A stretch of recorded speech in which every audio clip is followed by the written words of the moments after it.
jenis penyakit kerana sakit hati akibat pergaduhan sesama, atau kerana percintaan, atau kerana khianat seorang pengkhianat ke atasnya. Pesakit biasanya tidak sensitif kepada memori, hanya senyum dan termenung, terkadang menangis atau ketawa. Tanda-tanda gangguan jiwa. 1. Pesakit ingat, tetapi sudah terlalu biasa mengabaikan perasaan berkaitan memori itu.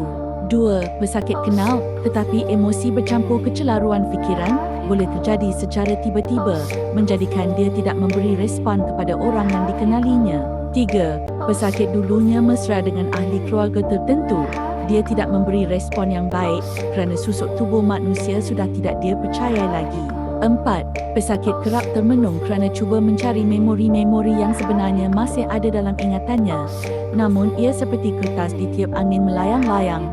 Pesakit gagal untuk memfokus pada mana-mana memori untuk memulakan cerita. Rawatan. 1. Memberikannya ruang dan masa yang cukup. 2. Kurangkan bertanya kepadanya, kerana setiap pertanyaan akan membuatkan memorinya sempit. 3. Jadikan dia bertanya dan mengadakan perasaan ingin tahunya. 4. Hindari individu-individu yang telah menyebabkannya menjadi orang dalam gangguan jiwa. Ia hanya melambatkan proses penyembuhan. 5. Selalu menukar suasana sekelilingnya. Contohnya, setiap petang, ia akan berada di lokasi berbeza dan suasana berbeza. 6. Elakkan pesakit terlalu lama bersendirian di tempat yang sama. 7.